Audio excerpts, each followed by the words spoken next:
சங்கீதம் 53 அதிகாரம். தேவன் இல்லை என்று மதிகேடன் தன் இருதயத்தில் சொல்லிக் கொள்கிறான். அவர்கள் தங்களை கெடுத்து அருவருப்பான அக்கிரமங்களை செய்து வருகிறார்கள். நன்மை செய்கிறவன் ஒருவனும் இல்லை. தேவனை தேடுகிற உணர்வுள்ளவன் உண்டோ என்று பார்க்க தேவன் பரலோகத்திலிருந்து மனுப்புத்திரரை கண்ணோக்கினார். அவர்கள் எல்லாரும் வழி விலகி ஏகமாய் கெட்டுப்போனார்கள். நன்மை செய்கிறவன் இல்லை, ஒருவனாகிலும் இல்லை. அக்கிரமக்காரருக்கு அறிவில்லையா? அப்பத்தை பட்சிக்கிறது போல் என் ஜனத்தை பட்சிக்கிறார்களே. அவர்கள் தேவனை தொழுது கொள்ளுகிறதில்லை. உனக்கு விரோதமாய் பாளையம் இறங்கினவனுடைய எலும்புகளை தேவன் சிதற பண்ணினபடியால் பயமில்லாத இடத்தில் மிகவும் பயந்தார்கள். தேவன் அவர்களை வெறுத்தபடியினால் நீ அவர்களை வெட்கப்படுத்தினாய். சீயோனிலிருந்து இஸ்ரவேலுக்கு ரட்சிப்பு வருவதாக.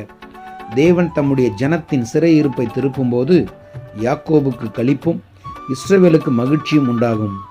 ஆமென்.